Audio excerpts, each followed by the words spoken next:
Ekkanisa ya Kristo ekyusa ennyo bannange mutunule mulabe. Okwagala okwasooka twakuleka dda twawaba ddala. Omwoyo omutukuvu ye twamudibya ne twesiga okumanya ne twerabira nti n'okugoberera omubiri kwekuzikirira tubikoza mu magezi gaffe. Twaleka omwoyo tuddeyo ekkanisa tunoonya amakubo gali agasooka. Kubanga bino bye birabange Mukama waffe teyalanga. Okwagala kw'abangi we kuliwolera nga bava ku Katonda.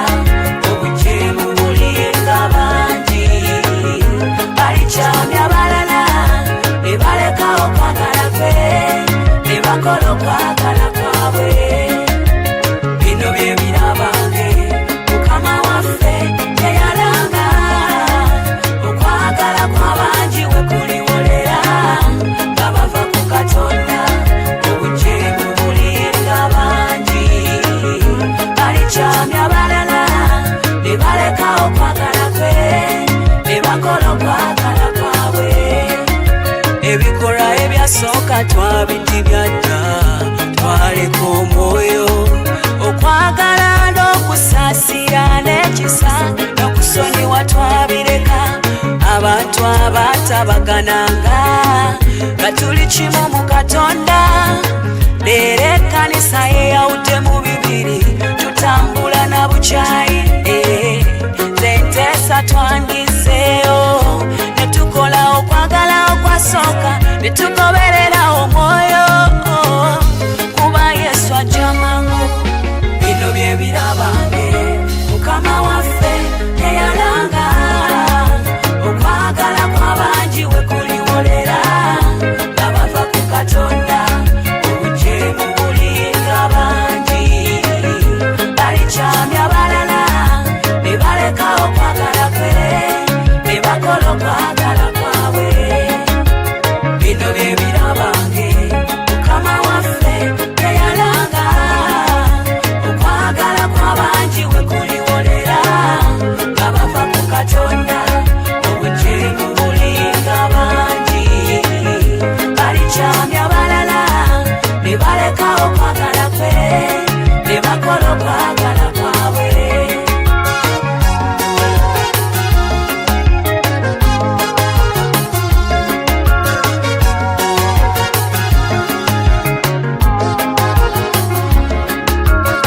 Zijjukira Pawulo ng'ayogera ng'akuttira ekkanisa y'emmerito.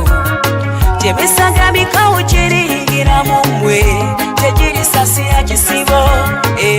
Era mu mmwe mulivaamu aboogera ebigambo ebikyamye okuwalulira abalala ennyuma waabwe okubaziiza ogenda.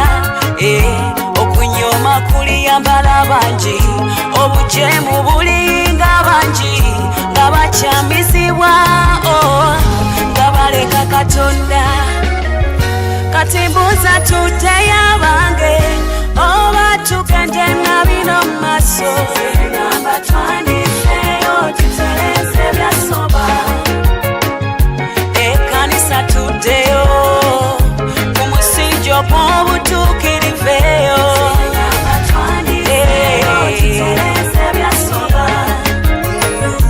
Abasumba tuddeyo tubuulire ekigambo tuve mu bigambo.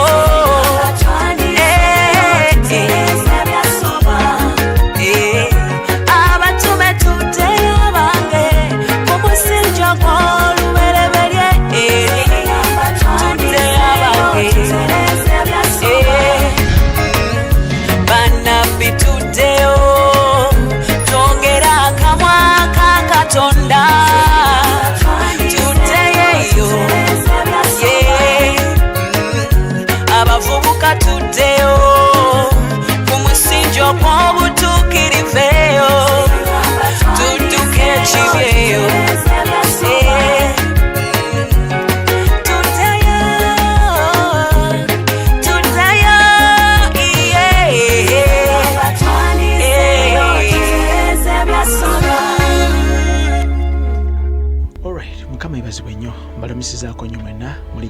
erinnya gonna lya Mukama waffe Yesu Kristo omwana wa Katonda oyo abeera ddala omulamu.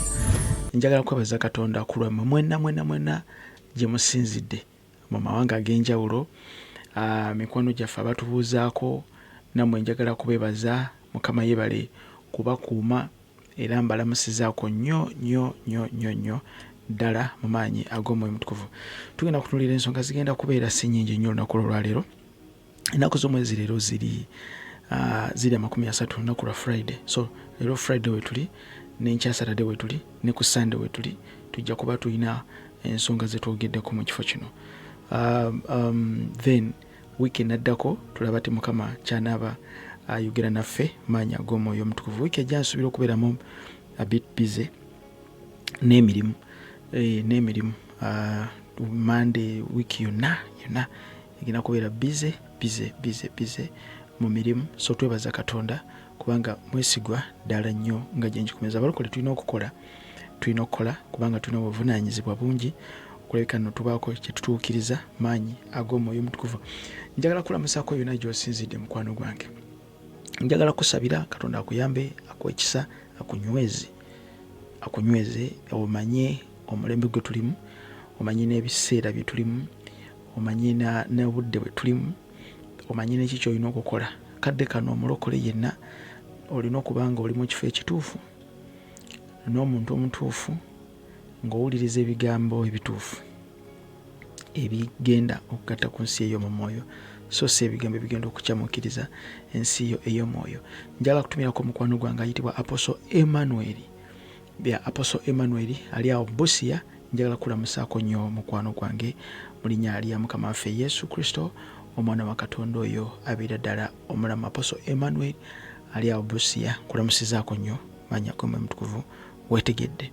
Njagala kulamusaako ne mami wange Gladys Mirembe ne ali awuliriza gyo nkyebaliza Katonda ne kwali awuliriza n'abalala Elizabeth, nawe njagala kukulamusaako nnyo mukwano gwange. Otukola obulungi obutali butono. Njagala kutumirako ku Tina, naawe otukola obulungi obutali butono mu linnya lya Mukama waffe Yesu. Muli bangi nnyo bwe nsalawo okujja okubalamusaako mwenna. Program tuyinza okugimaliriza. Njagala kubatumirako ndoza tufune olunaku lulamba tujje wano tubeere nga tubatumirako mikwano gyaffe. Njagala kutumirako mukwano gwange ayitibwa Emma ali awo Rwanda, naye njagala kulamusaako nnyo, agamba nti mbeerawo wano nga mpuliriza. Essaawa kasita zituuka, yes, yatega butezi wali eri n'ayita abooluganda awo ne batuula ne bawuliriza. So tukyebaliza Katonda.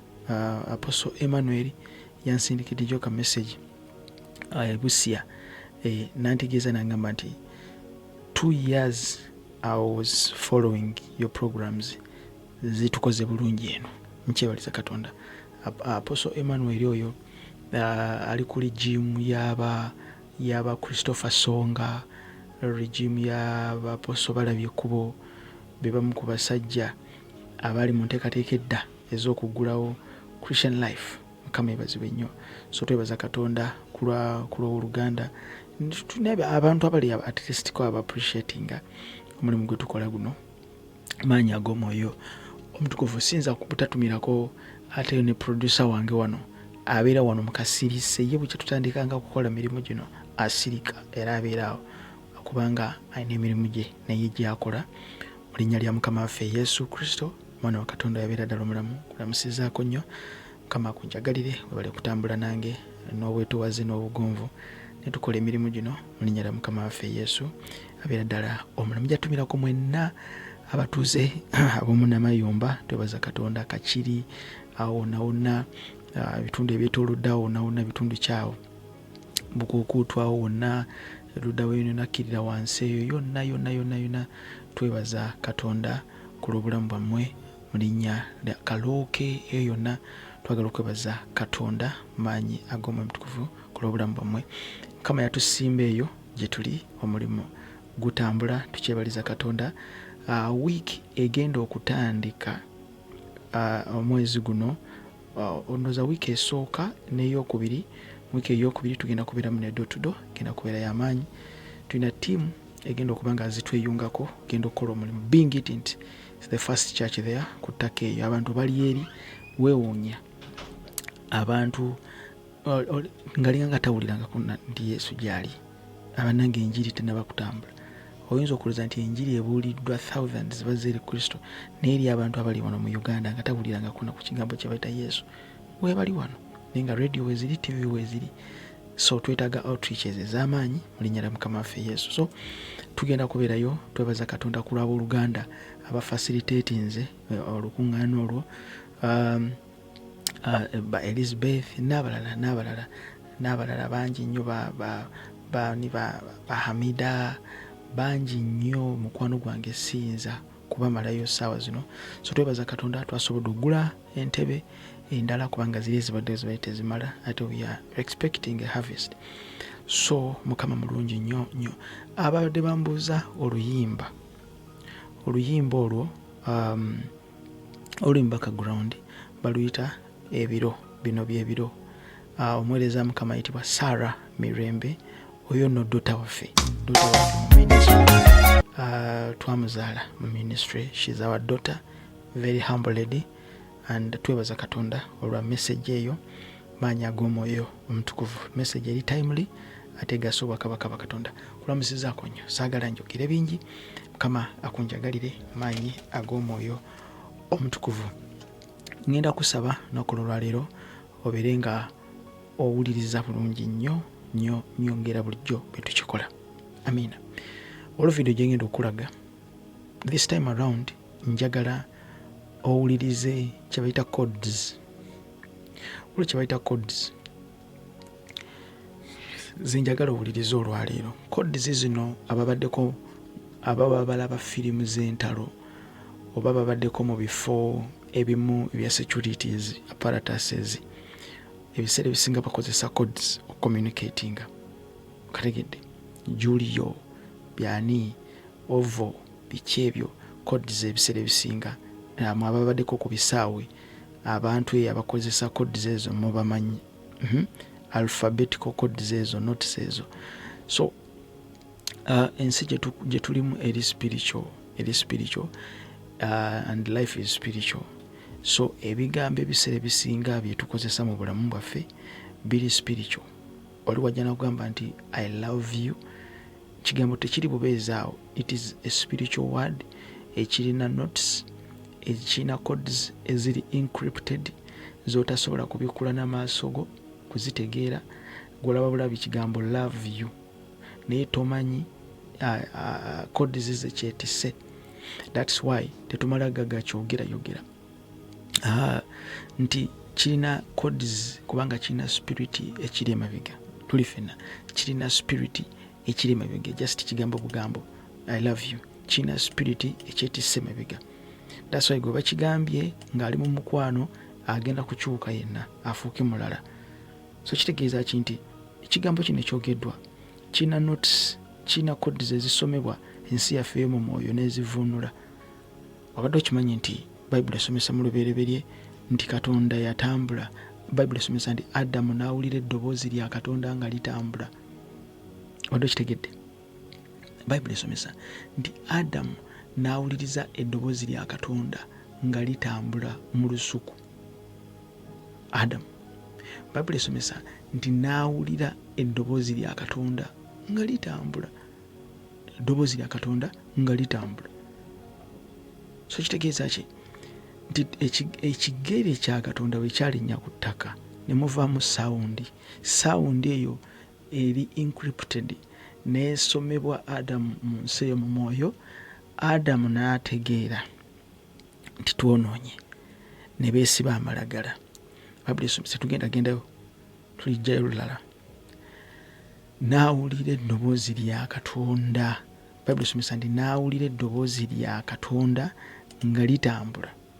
Adamu. Mukama waffe yeebazibwe nnyo. So Katonda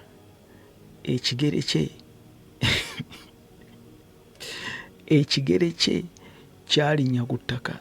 Mu kulinnya ku ttaka okay. Kankunoonyeza olunyiriri wano luli ku lubereberye, bikola lubereberye 3 n'olunyiriri olw'okumeka lubereberye 3 tudduseyo katono.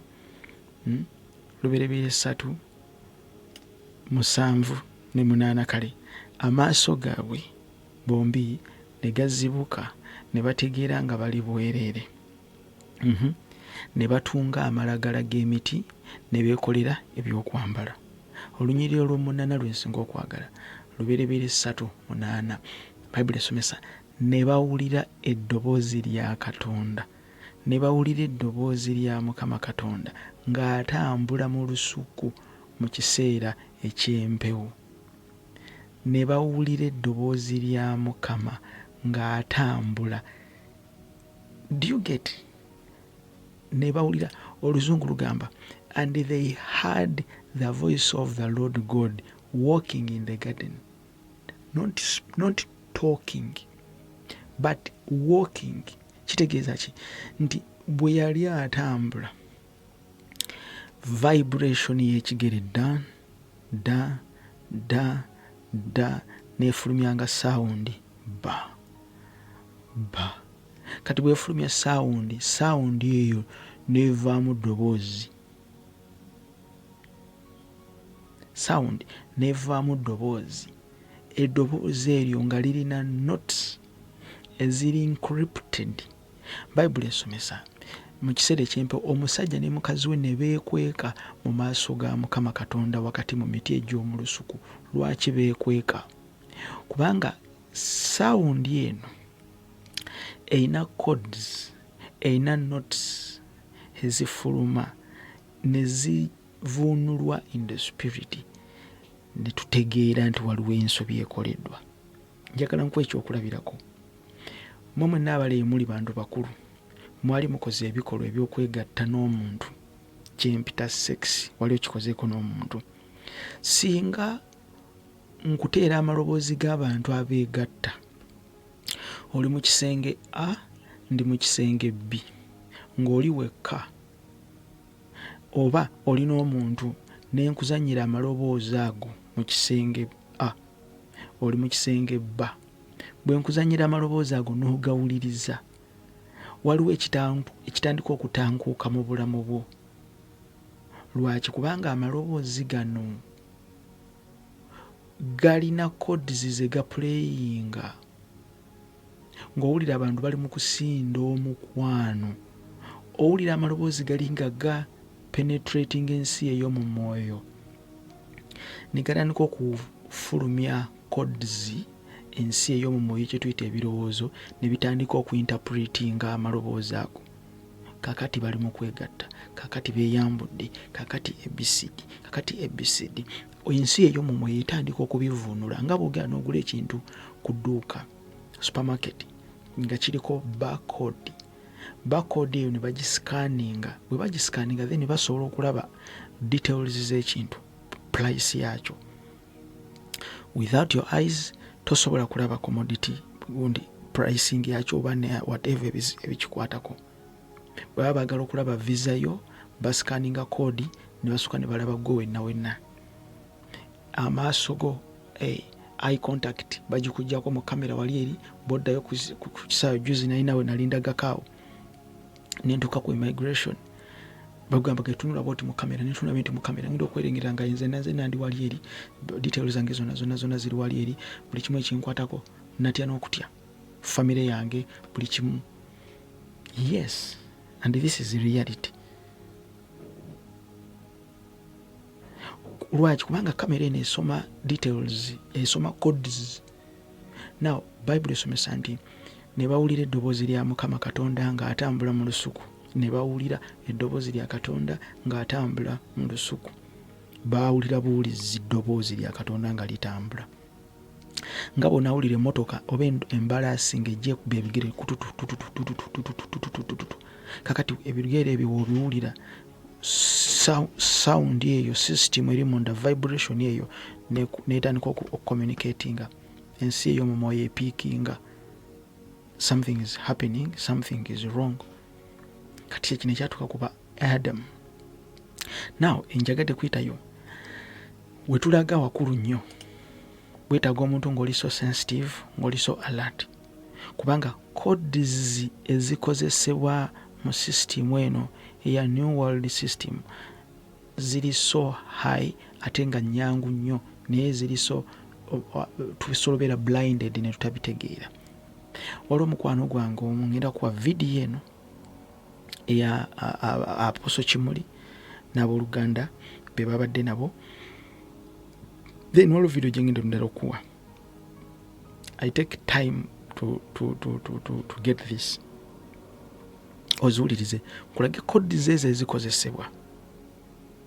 Nina vidiyo, nina comment emu gye njagala okuwaako wano ndoze tugikuwe. Producer agituwadde. Comment yino bweti egamba nti ono mukwano gwange Nantamba Stewart ali eyo Mbarara yadagamba thank you so much man of God Nicholas, bless you brother. Ali eri ewa Mzee Ibrahim Mbarara. Kakati ono bamita Betty Besije. Betty yagambye, man of God, this did you hear the whole mission from day one? Question mark. Did you hear the whole mission? Did you hear the whole mission from day one? Question mark. Vision led by Pastor Patience. Did you hear the whole mission, the whole vision led by Pastor Patience? Did you hear how they repented on behalf of Uganda? Did you hear what Osborne's daughter had to say? Kakati njagala kubategeeza ebigambo bino nti ndi muna Uganda ali ku myaka egitegeera. Number 1, ekyokubiri, tekikwetaagisa kunywa mls 100 ez'obutwa olyoka ofe. No, tekikwetaagisa mls 100, tekikwetaagisa 200 mls ez'obutwa ofe. Kikwetaagisa just a drop of poison mukamwa owedde. Tulifena. Tekikwetaagisa a big giant snake to bite you then you die. No, just a small snake can bite you. Tewali musota mutono. Tulifena. Mukino kiki kyentegeeza nti tekineetaagisa kuwuliriza prayer sessions ezabadde ekololo olyo ndyoke ntegeere vision behind and the mission behind. No, please, come on. Tuli ku level ey'okubeera nti n'owulira bulizi muntu ng'ayogera n'omanya nti alimba. We are at a level okuwulira obulizi omuntu ng'abulira njiri n'omanya nti eyo njiri nfu. That's the level we are. Nentambula nensituka nenva mu service nengenda. My spirit has rejected the place. Nentambula nengenda. So I'm not at the level of sitting kamala omuwuliriza nga amalirayo emboozi yonna then ndyoke nzikirize. No, we are not on that level. Kamibazibwe nnyo. So did you hear the vision led by Pastor Patience? The vision of course nagiwuliriza. Sitaaga bintu bingi nnyo kutegeera vision ye. Vision ye yino gye tuliko already. It's uniting the body of Christ to religion. That is it. Tewaliwo kirala nnyo kiri awo kyamaanyi. Mwala Osborne namuwuliriza ne statements ze nazo naziwuliriza nazo. This is the agenda. Ye kyamuleeta okulabika nti n'ekintu kino kibeera ordained. Ate era kyali ordained ne bakitaffe nga kwebali. Nga webali. So there is nothing to hide. Bino ebintu biri mu happening nga tulaba before our own eyes. Ngenda kuba video ya Apostle Micheal Kimuli. Then bayone video endala gye mbasuubiza. Mbalage kye bayita notes and codes. Masibo ne tuli mu mulembe nga tetulina ekikola World Council Leagues zino. Kimu bibiri. Number 1, compromise.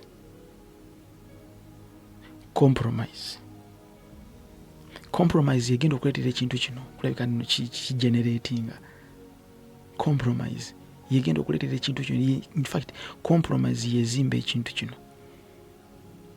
Compromising of faith yezimba ekintu kino. Tuli mu mulembe olwaleero ng'omusamize atuula ku kituuti. ne bamukubira ne mu ngalo. Musamize atula ku kituuti ne bamukubira ne mu ngalo. Gwe mulembe gwe tulimu olwaleero. Tuli mu mulembe olwaleero ng'omusamize bamuwa interview ku kituuti. Tuli mu mulembe olwaleero ng'abasiyazi bali ku kituuti batudde babuulira njiri ne babawa n'ezi platform bali ku bituuti.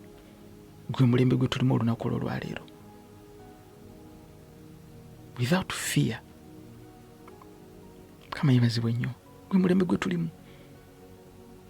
Ffe bwe twakulira, nze gye nakulira, abamanyi Kiryankuyege, Kabongo, Lukaya, awo nawo n'ebifo ebyetoolodde awo, genda simanyi luddawo eyo munda, Kiwaawo, eringa waba Erias Lukwago, genda eri bayitayo batya Kiwunya, Kawunga, Kabaale, eyo waliwo ekifo bakiyita batya Kiwunga. Ova mu Kiwunga waliwo Kawunga n'ekifo bakiyita batya Kyamuliibwa eyo. Eyo Viramali eyo walingayo omusajja balinga nga bamuyita Jengo ku kyalo bali bakiyita Bujubi. Kiryankuyege ffe ke twakulira. Naliko mu bulokozi nga gye nakulira mu Kristo. Foli omusamize nze nakula nkimanyi bulungi nnyo nti omusamize okulinaana tabu. Era najja nkimanyi mu Kristo nti omusamize tayagalangako mulokole. Lwaki? Kubanga omusamize oli engeri gye yatukwatangamu. Twalinga n'abasajja Apostle Gerald Kasozi Majera, Bishop Henry Muhaire, Bishop Serwadda eri mu gundi mu waluddawo eri Masaka. Kakati ffe twakula n'abasajja bo nga tubalaba.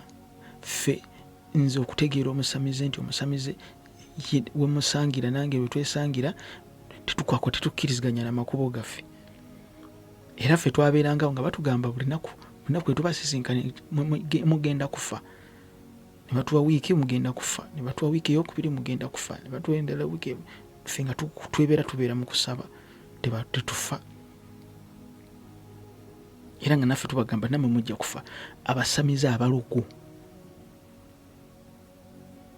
babasanga kyere muli ku crusade, babasanga kyere muli ku luzzi, abaana baabwe bonna babakolako effujjo, ne bajja enja egundi ebintu ne babibalaga ne bakola effujjo lyonna nga kuli kukyala abantu bafa bakutukka bwavu bubaluma twala tugende n'ebirala. Naye ffe twebaza Katonda ndi twakikulirako ne tuwangulirako. Omusamize yafa n'omukazi bamumubbako ng'ensuku ze zonna zijjulamu misota, zibeeramu misota. Teri n'omu abba ttooke lye, teri n'omu alyako lyenvu ng'emmere evundira awo, teri n'omu anooga muyembe ku miti gya Jengo. Jengo ye nga bakugamba nti Jengo atula ku mayengo g'amazzi, amayengo ne gamutwala gati nga musamize omulogo ng'ekkanisa eri ku kyalo. Ffe twali mu kkanisa, ekkanisa gye tusabiramu, gye tukuŋŋaaniramu, gye tuweererezaamu, emabega ssabo, eno maaso gye tusabira. Muli mu service mugenda maaso eri bali mu kunyookeza ddagala n'emize muli mugigoba gidde eri bwe gitirire. Kati nalaba effunjo ly'abasamize, nendaba n'abasamize kye baatukola, nendaba n'abasamize baloga abooluganda. Ffe nga buli eva ssaawa yonna tubeera muli mu kugoba mizimu. Kinneewuunyisa olunaku olwaleero. Nalaba omusamize twali ku crusade, effujjo lye yakola. Nentya n'okutya ne ngamba Yesu. Kati kinneesisiwaza olwaleero okutuula nendaba omusamize ng'ali mu kkanisa atudde, bali mumukubira mu ngalo. Wayitawo ebbanga nalaneko okwewaana nti nze mmwe abantu bo bavaayo ne bajja n'ewange. Era nze we nagenda ewa musumba natulaba abantu abatuddewo wali eri nga be balwadde abajja ewange. Kisisiwaza, kinnakuwaza, kikaabya. Nawe gwe babyogeddeko n'osigala ng'omwenya bumwenya n'otabaako nakyokola ne wotagenda kumukuba. Nekwata omuzindalo yogera ebigambo eby'amaanyi ebiri apostolic. Nkuziba emimwa. yogera ebigambo ebiri apostolic, yogera ebigambo ebitasaaga naawe, byeyambule. Sitaani gwe omwoyo gukulimu, Mukama akunenye. Tolina kyewanzijako, ne oba olina kyewanzijako nkiwangula nkijjayo mu linnya lya Mukama waffe Yesu. Tuli mu kkanisa nga olwali bagoba emizimu kuba Oluganda baba bafuluma, wali ne gibatayiza ku mulyango, bagigoba wano gidda ku mulyango wali ne gituula ne gibalinda. Baba bafuluma ati ne gumwambala n'enkya n'akomawo, kubanga bo babamanyiiza bumanyiiza, babamanyiiza mbeera eyo, bo babamanyiiza deliverance. Waliwo kye tuyita deliverance services ezibeera mu makanisa gaffe olwaleero. Bo abantu babamanyiiza deliverance, kugoba mizimu. Ye ali wali special wa kugoba mizimu, n'asooka kera ku makya n'abalambulira emizimu nga 8, mizimu nga 10, n'abasomera ebyawandiiko nga 1,000 mu service emuwedi, n'abalaga emizimu nga 100 egitudde ku bulamu bwo, nga ne mesa esala bwetyo, olabye ddala nga dayimoni yeesaze, genda kuyingira dry za nnaku 3. Kakati omuntu ajja mu kkanisa yenna nga force emuliko, awulira dayimoni emuli mabega alina ogigoba, agenda mu kkanisa. People don't know the authority they have, wabula they are led, babakwata obwongo, balina babakwata ne babategeera. Ekkanisa eringa erimu abantu abasamiza abazibu, nti tulina genda kweraguza bweraguza, tutegeere ebitufaatako n'ebyatusiba. Kiki lwaki njagala nnyo okumanya ebyansiba? Ng'olwedde nina yajja mu bulamu bwange omulamu ajjawo byonna. This is witchcraft, total witchcraft in the body of Christ. Abantu babateeramu kalooka akakomawo enkya, kino tunakyogerako enkya, olwo omuzimu gwa ssengawo gwe nalaba, naye tujja kyogerako service eddako enkya, era okomewo. Olina baganda bonna oli ne gundi tobeerabira jangu nabo. Kati yo omulimu gwe kutuula wali eri Ssenkaggale ne Nankaggale, kutuula wali eri service azikondaktinga. Talina kimuluma, talina waasalwa. Gwe kikuleeta kiri ekintu kimu kujja kusabirwa. N'enkyata okomewo, ne luli okomewo, diamond gye bagobye leero, n'enkyera erina okukomawo, n'enkyera yeggwe. So this is witchcraft egendera ddala mu maaso nga tulaba. Njala beebaza mwenna, njagadde mpitireko awo. Njagala nkwe video eya Pastor Kimuli. Abantu bano njaga tukiriziganye ffenna, nina abantu abazze mu inbox yange nga balina ebigambo bye boogera, mbawe ekitiibwa. Buli muntu ajja mu inbox yange muwe ekitiibwa. Sinaze gwe siwabudde, ate nkuwa ekitiibwa kyo. N'abanvuma nabo, naye nabategeeza emabegako wali eri nti bw'oba tosobola kuwa kivumo kyenvuma abantu bano, sirika bambi. Kubanga ojja mu inbox yange n'okola audio ya dakiika 5 ng'ovuma, ng'ontegeeza nga bwenvuma, mbavuma, sina gwe sivuma, buli omu muvumye, aweereza bonna mbayisaamu amaaso, gw'oli wano okola gwa kuvuma buvumi. Mu comment section bw'oba nga olemereddwa okuteekawo ekivumo kye navuma omuntu, then tojja mu inbox yange bambi, kusaba. No. Kubanga eri mu inbox sijogenda okumpeera byembavuma wano. Typing ekivumo kye namuvuma, kye navuma gundi. Bano bonna basajja sina gwe naligambyeko nti doctrine y'ononfu. Naligambyeko. No. Sisobola kigamba. Nemba nga mmanyi ekigenda ewala ebuziba, naye njogera ekintu ky'olabako ne weetereza wekka. Sisobola kujja kugamba nti Bishop Kiganda nabbi wa bulimba. How? Sisobola kukigamba. Bishop Kiganda videos ze zisiba ku pages zaffe. Bano bonna so kugamba nti oli nabbi wa bulimba, n'oli nabbi wa bulimba. No, gwe tolina mwoyo ategeera. Nze nina okugamba nti oli nabbi wa bulimba, nze mutuufu, nze kaani akulimba. Nedda. Nedda. Wali ababikola eyo, eri nabbi wa bulimba, n'oli nabbi wa bulimba, n'oli nabbi wa bulimba, mubamanyi eyo. I'm not that. Olina omwoyo naawe ategeera, senga ejjo omanye wano watuufu, wano si watuufu. Nzikiriza nkomawo mu kitundu ekyokubiri. Nsonyiwa. Amen.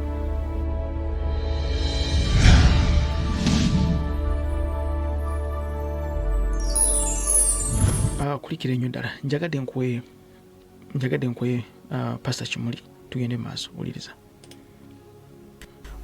While addressing the press in Kampala, Bishop of Central Uganda, Right Reverend Micheal, representing the Archbishop of the Church of Uganda, the Most Reverend Dr. Stephen Kazimba Mugaru, said that they have decided to come to the church to pray for the nation. Ensonga eno egenda kukwatibwako ffenna nga tuli wamu Pentecostal Church of Uganda nga twogera ensonga emu. Kale nno ebigambo ebyo byonna nga byogeddwa ennaku z'omwezi ezo nga 19 kutuuka nga 24 May omwaka guno tukowoola abantu mwenna nga lutandika namwe bannamawulire mujje musabirwe tulumba emyoyo egyasiba ebyaffe. Pastor Micheal Kimuli, the chairman organizing committee, said that Light Up Uganda prayers was started by Pastor Patience Rwabogo in 2022 with the motive of dedicating the nation to God and a sign of unity as a church. The church is coming together under the banner of unity. The church is coming together as a banner of unity. The church nabadde mbagamba wali eri nti ebigambo bino nga tubiwuliriza tulina okuwuliriza codes. These are codes ezikozesebwa. They're not just words. Kati mwabagenze kololo mu kusaba sibalinaako mutawaana mukuliko eyo. And I'm not here to discuss about kololo ebyabaddeyo. No. Nze eno gyendi eno vision ya kino kintu. The church is coming out as a banner.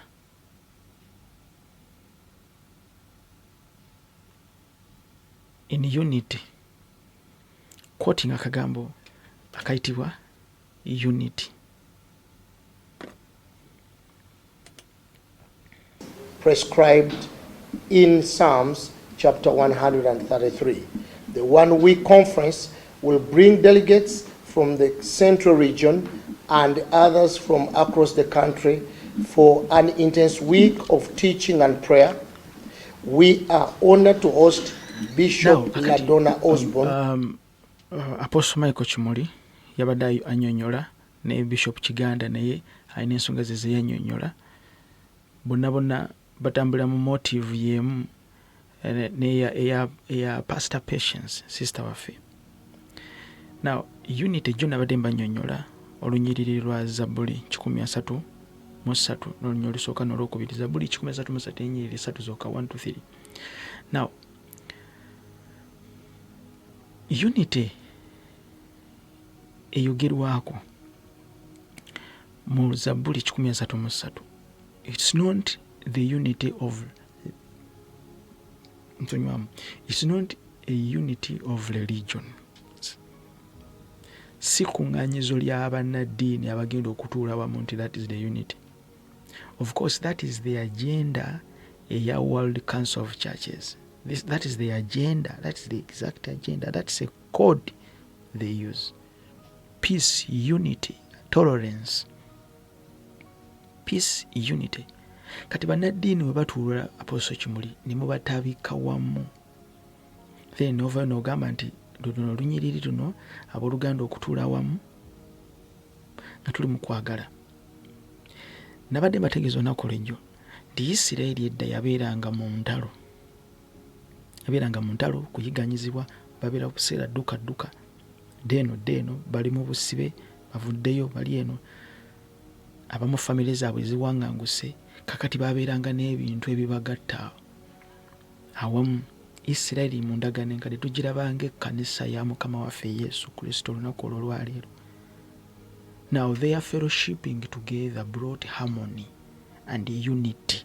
Ababadde beesudde ne bakomawo.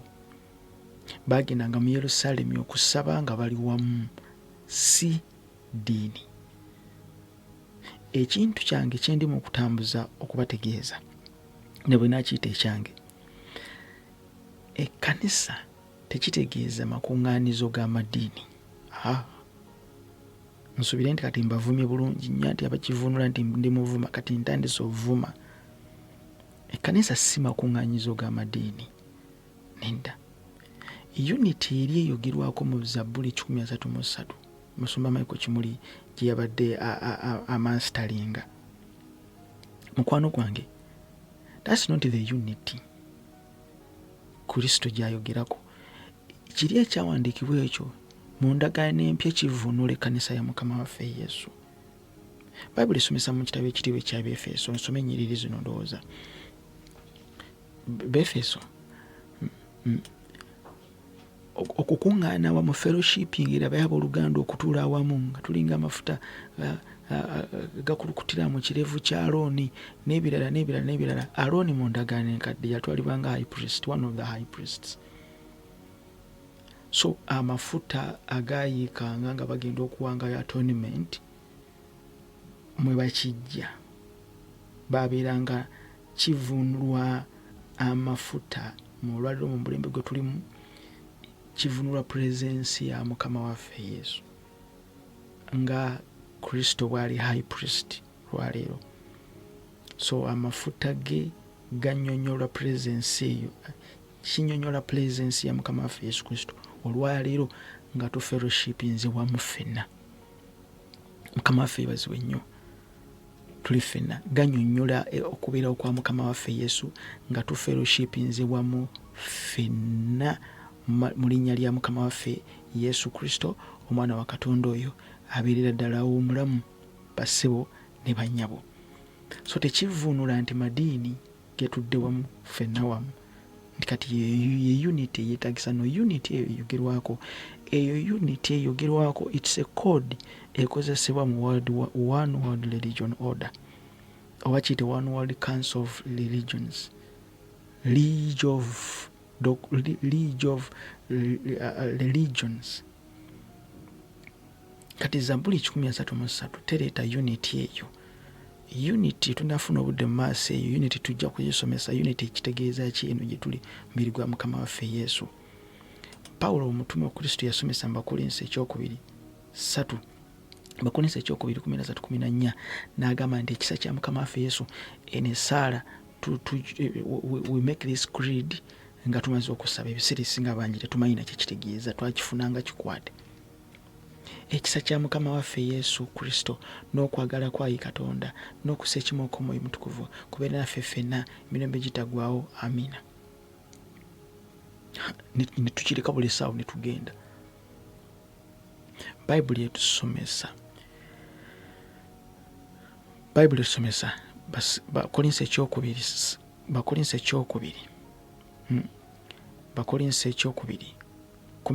n'olunyirwa 14 lugamba ekisa kya Mukama waffe Yesu Kristo n'okwagala kwa Katonda n'okussa ekimu okw'Omwoyo Omutukuvu bibeerenga nammwe mwenna.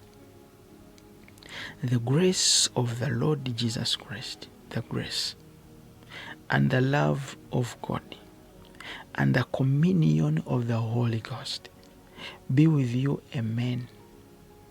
The communion, that is fellowshipping of the Holy Spirit, fellowshipping eyo, communion eyo, ensonga lwaki nti tubeera ne kye tuyita holy communion, okuliira awamu tujjukira omubiri gwa Mukama waffe Yesu.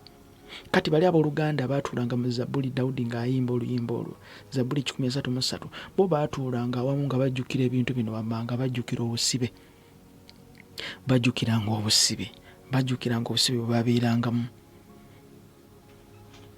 ne batuyimbisa oluyimba lwa Mukama mu nsi etali yaffe. Bwe twajjukira nate obusibe bwa Sayuuni ne tufaanana ng'abo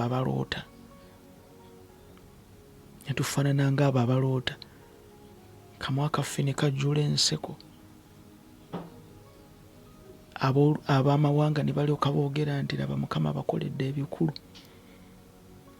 So bwe baatuulanga ebyo bye baabeerangamu, buli tujjukira obusibe ne bakaabira wamu ne harmony ne babeera wamu.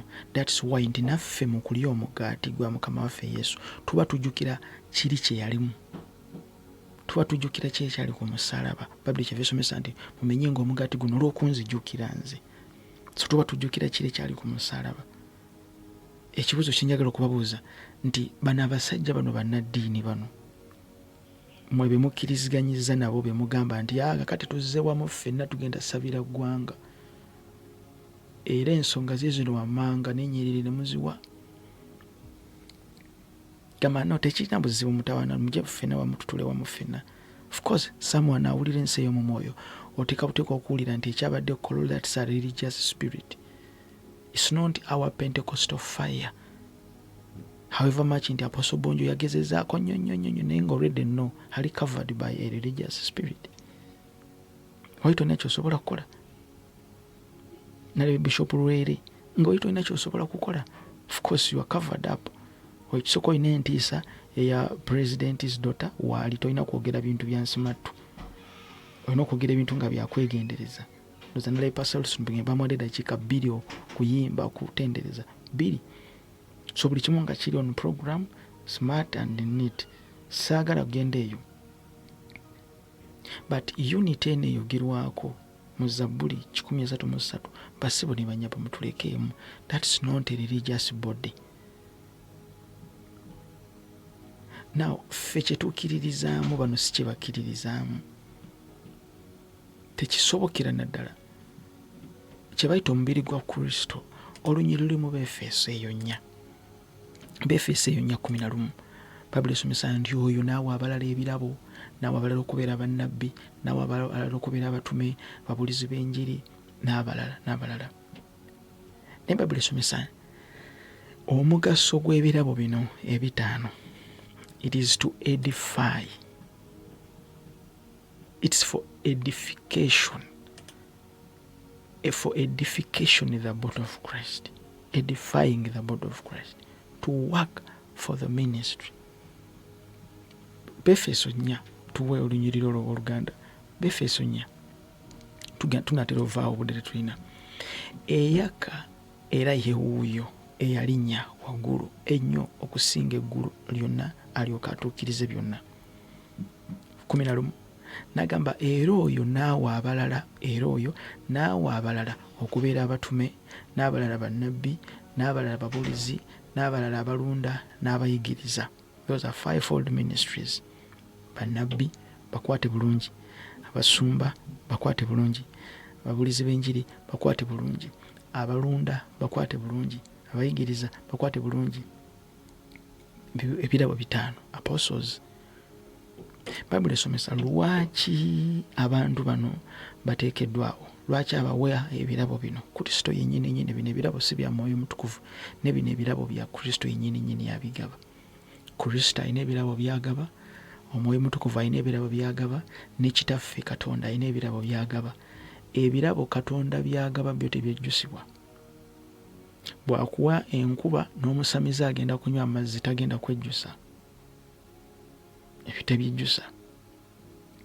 Kategende bw'atonyesa omusana gugenda kwaka, buli omu agenda kufuna.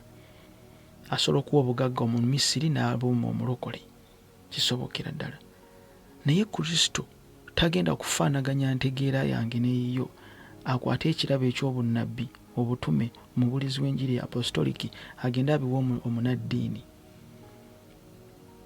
Mu bannaddiini be muwulira eyo, tuweeyo munaddiini omu, tuweeyo enzikiriza emu eri mu maddiini. Bakatoliki, Bajahova, baani nga balina ebirabo bino. Tugambe nti eriyo omukatoliki mubulizi wa njiri era twamusanga ku street nga abuulira enjiri, balina dotuddo mutuwe. Olabyeyo Catholic Church ng'ebuulira enjiri ku street. Balina system yaabwe engeri gye bagizimbamu, tebabuulira njiri. Olawuliddeyo nti no balinayo omutume apostle gundi. Olawuliddeyo bo balina bafaaza. Olawuliddeyo prophet mu Catholic Church. Olawuliddeyo prophet yenna alina mu Orthodox nti apostle aliyo mu Orthodox. Olawuliddeyoko. Olawuliddeyo. Bw'obanga olawuliddeyo, praise God. Bible esomesa olw'okutuukiriza abatukuvu, olw'omulimu ogw'okuweereza, olw'okuzimba omubiri gwa Kristo. For the perfecting of the saints, for the work of the ministry, for the edifying of the body of Christ. Kakati edification teriyo mu Bakatoliki. Why? Kubanga bino tebabirina.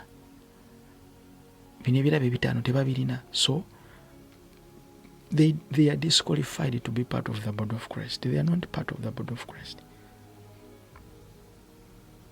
kati eri kodi gye wawulidde Apostle Kimuli gy'ayogerako unity eyo okubeera awamu okwo tuli wamu. No, we are together. Tuli wamu. No. Tekisoboka. Tetuli wamu. Kino ekintu kino ekya Christendom kino kigenda kwonoona ebintu. Kigenda kutonoona ebintu. Fe, we are sealed with the Spirit of God. For them, they are not sealed with the Spirit of God. Fe, tulina siro y'Omwoyo Mutukuvu. Befeseemu 13:14. Befeseemu 13:14. We are sealed with the Holy Spirit. They are not sealed with the Holy Spirit. Why? Kubanga they are against the works of the Holy Spirit. They don't know how the Holy Spirit manifests. But now, if they don't know how the Spirit manifests, how will they operate in the 5 gifts in Ephesians 4:11? Yet ng'ebirabi byonna byo edification eri mu mubiri gwa Kristo we bitandika okubeera nga bimanifesting. Which means they are disqualified to be part of the body of Christ. Kakati ffe tuli mu kulwana nnyo tubabeeremu tubanyigirize bajja naawe tuli ekinywa kimu. So kati we tubeereyo kinywa ekimu ffena, now that is unity. So now that calls for peace. Kubanga tulina ebintu ebimu. No. But they reject the Spirit of God. They don't believe in the Spirit of God. They rejected the Son of God. They don't follow the doctrine of Christ. They don't have the Holy Spirit as a seal in Ephesians 1:13 and 14. Kama febaziwe nnyo ampuliriza. Now, faith. We are not in their umbrella. No, kubanga ne tunaabeerayo tekina kikigenda tugasa. Never. Tetugenda kugasibwa. Tekisobokera ddala. Befeso essuula esooka n'olunyiriri. Befeso meka. Befeso 4. Njagala nkuwe Apostle Kimuli. Budde tebundese. Sorry na video gye njagala okuwa endalaawo.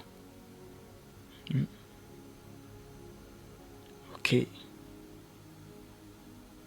Befeso 4:11.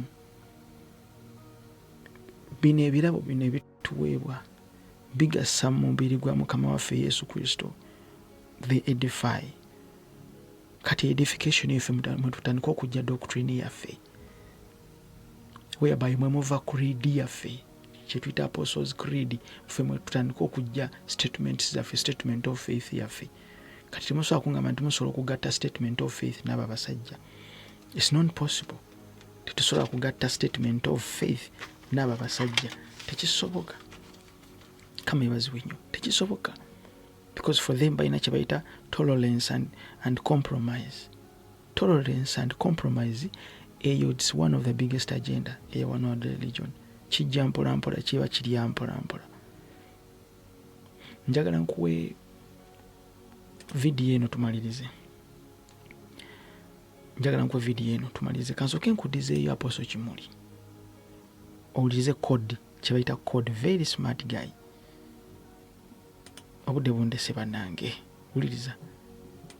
While addressing the press in Kampala, Bishop of Central Uganda, Right Reverend Micheal Kimuli, representing the Archbishop of the Church of Uganda, the Most Reverend Dr. Stephen Kazimba Mugaru, said that they have decided to come together as a church to pray for the nation.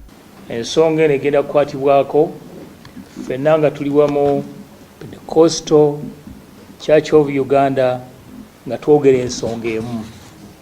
Kale nno ebigambo ebyo byonna nga byogeddwa ennaku z'omwezi ezo nga 19 kutuuka nga 24 May omwaka guno tukowoola abantu mwenna nalutandika namwe bannamawulire mujje musabirwe tulumba emyoyo egyasiba ebyaffe Pastor Micheal Kimuli, the chairman organizing committee, said that Light Up Uganda prayers was started by Pastor Patience Rwabogo in 2022 with the motive of dedicating the nation to God and a sign of unity as a church. As a sign The of church unity is coming as a church. together under the as a sign of unity as a church.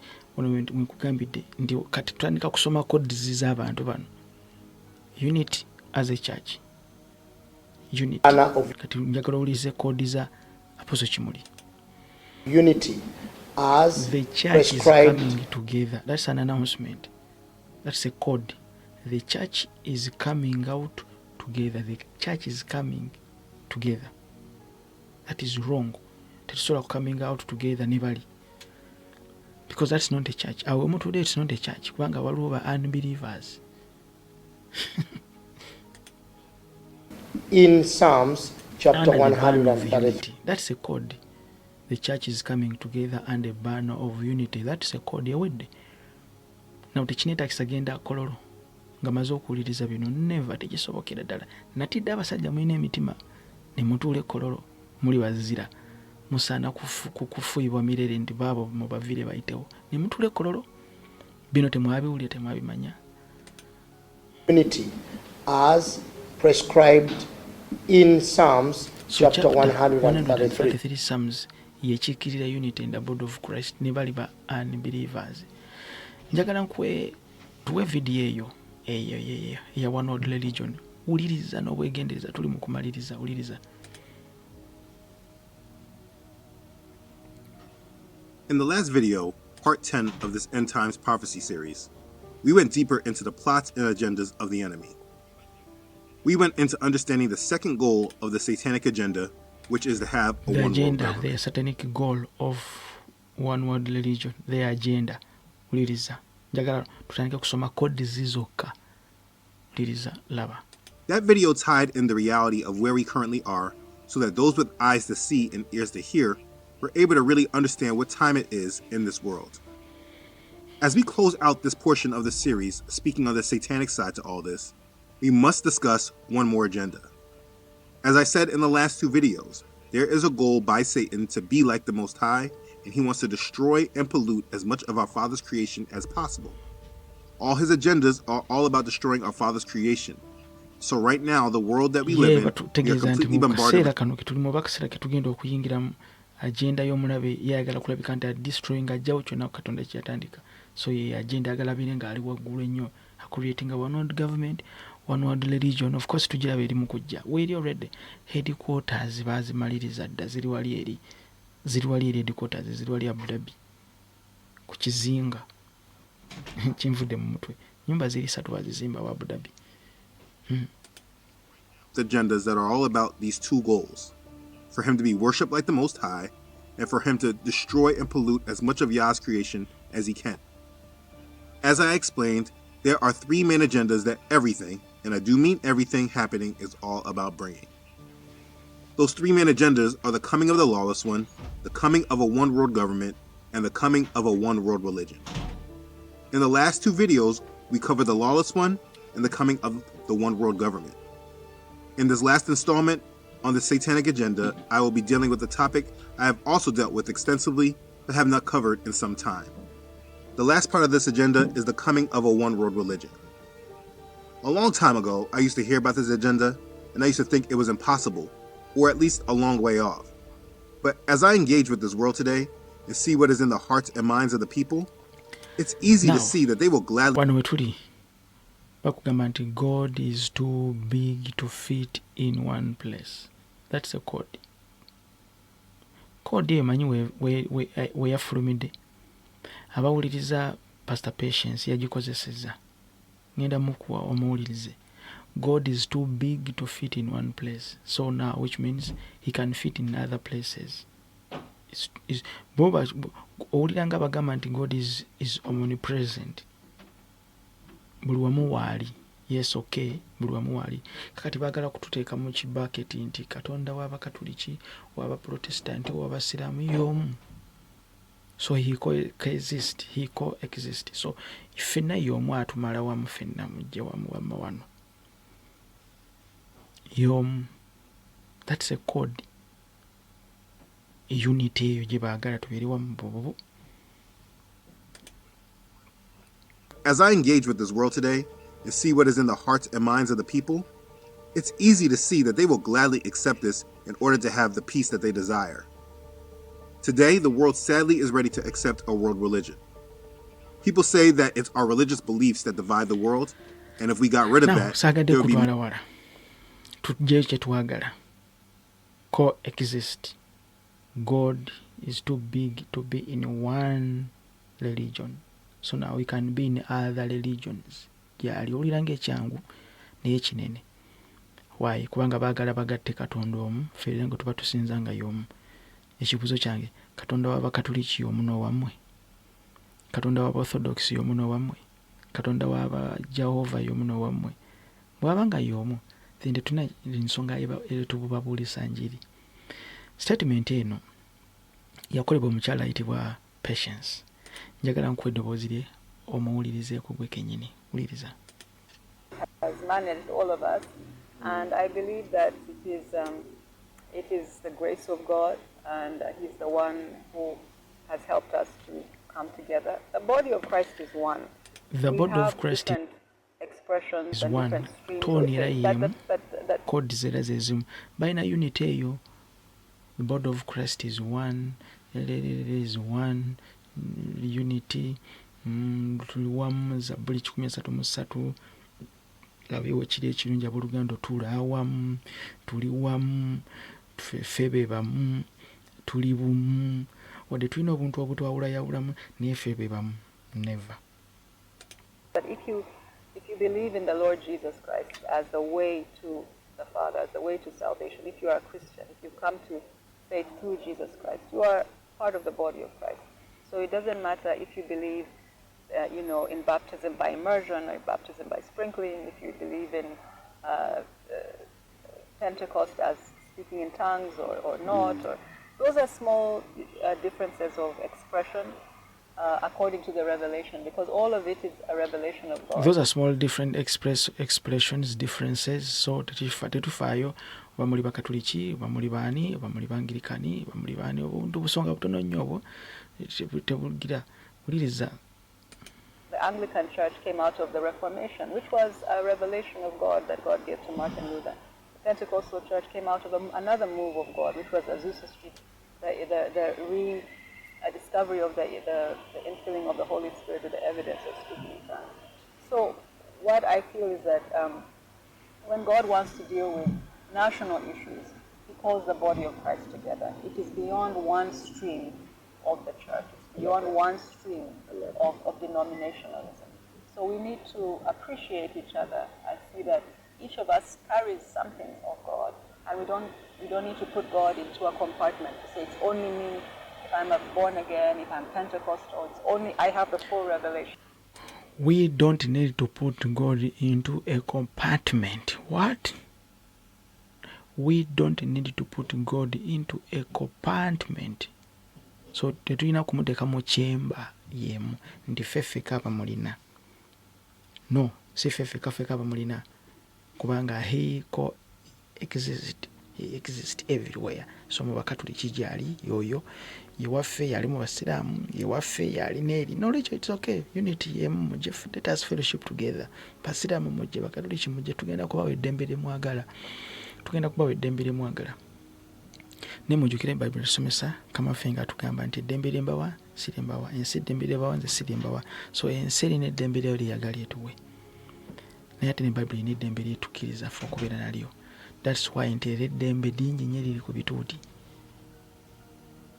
mu kkanisa ya Kristo. Abantu bakola effujjo g'olimanyi banga balina eddembe lyabwe okukola bye baagala, temubanenyaako. Bwe munaabanenyaako don't judge me. Lwaki temundeka ne mbasiibula? Njagala kubeebaza mwenna abatubuuzaako, abatufollowinga. Wala yadde yambuuza na komiti gye nasomye nga oli ambuuza ennamba yange ya WhatsApp. Mukwano gwange ali eyo. Ennamba yange eri eya WhatsApp yokka, only for WhatsApp. Niwoba oyagala kutusupportinga ministry wise, nakyo tetukinaamu mutawaana. Eyo ennamba etulako ne mobile money. Kama ebazibwa ennyo. Tulina ministry eri ayo Mukama atwadde ekisa tutambula mu linnya lya Mukama waffe Yesu Kristo mwana wa Katonda oyo abeera ddala omulamu. Bino tebiŋŋaana bino byogera.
Ekanisa ya Kristo ekyuse nnyo bannange mutunule mulabe okwagala okwasooka twakuleka dda twawaba dda omwoyo omutukuvu ye twamudibya ne twesiga okumanya ne twerabira nti n'okugoberera omubiri kwekuzikirira tubikoza mu magezi gaffe twaleka omwoyo tuteye ekkanisa tunoonya amakubo gali agasooka kubanga bino bye birabange Mukama waffe teyalanga okwagala kw'abangi we kuliwolera nga bava ku Katonda obujeemu bulinga bangi balikyamya balala ne baleka okwagala kwe ne bakola okwagala kwabwe.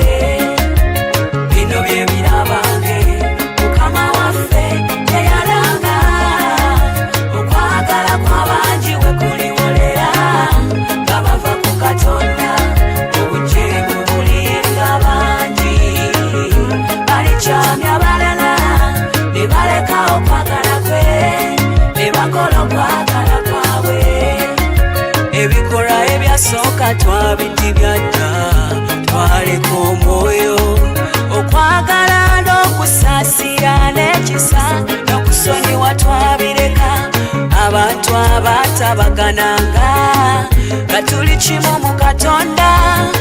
Leero ekkanisa yeyawudde mu bibiri tutambula na bukyayi zenteesa twandiseeyo ne tukola okwagala okwasooka ne tugoberera omwoyo kuba Yesu ajja mangu.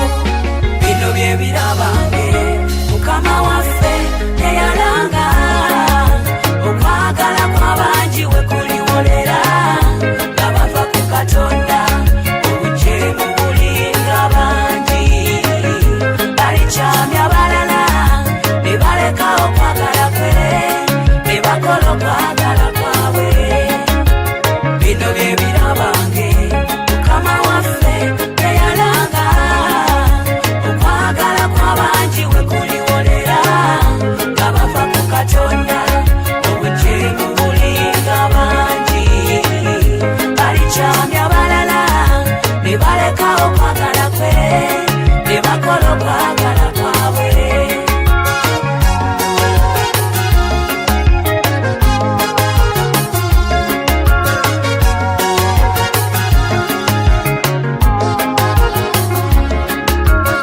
Zijukira Pawulo ng'ayogera ng'akuttira ekkanisa y'Emerito gyebisaga bikawo giringira mu mmwe tegirisasira kisibo era mu mmwe mulivaamu aboogera ebigambo ebikyamye okuwalulira balala ennyuma waabwe okubaziiza ogenda okunyooma kuliyambala bangi obujeemu bulinga bangi nga bakyamizibwa nga baleka Katonda. Kati mbuuza tuteyo abange